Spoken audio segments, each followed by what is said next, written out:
Tous les vendredis, même si nous sommes à Lille, nous retrouvons Arnaud Vivian à Paris pour sa chronique littéraire. Bonsoir Arnaud. Bonsoir Bruno. Cette semaine, avec votre livre sous le bras, nous restons dans la zone qui nous intéresse ce soir, en l'occurrence précisément les Balkans, la Serbie, Belgrade, à la recherche de Bambi Park. C'est un parc à thème que le fils de Milosevic a fait construire en 99 dans la périphérie de Belgrade, au moment où l'OTAN s'apprêtait à bombarder le pays.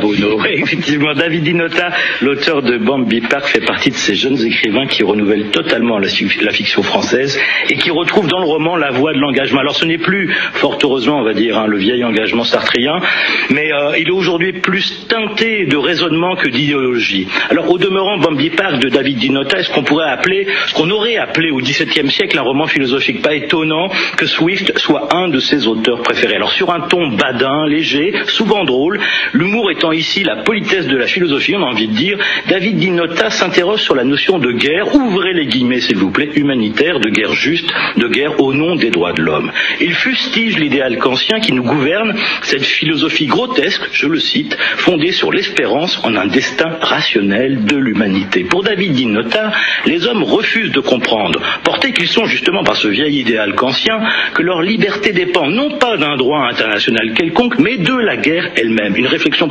pour le moins intéressante à mon avis, au moment où la France s'apprête à rejoindre l'OTAN. Et c'est aussi un livre sur l'Europe, sur l'espace européen. Oui Bruno, David Dinota fait partie d'une génération qui se définit comme européenne, mais qui reste frappée finalement par la différence entre les objectifs de paix affichés par l'Union européenne et le nombre de guerres malheureusement auxquelles elle participe. Alors permettez-moi de le citer pour finir, David Dinota a écrit, ouvrez les guillemets, je m'aperçois qu'il faut une somme considérable de naïveté ou de simplisme pour croire au dépassement des nations en Europe.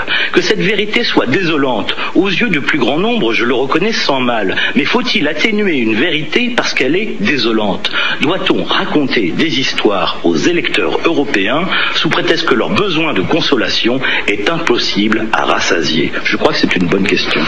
Bambi Park de David Dinota, c'est aux éditions Gallimard. Merci beaucoup Arnaud. Salut.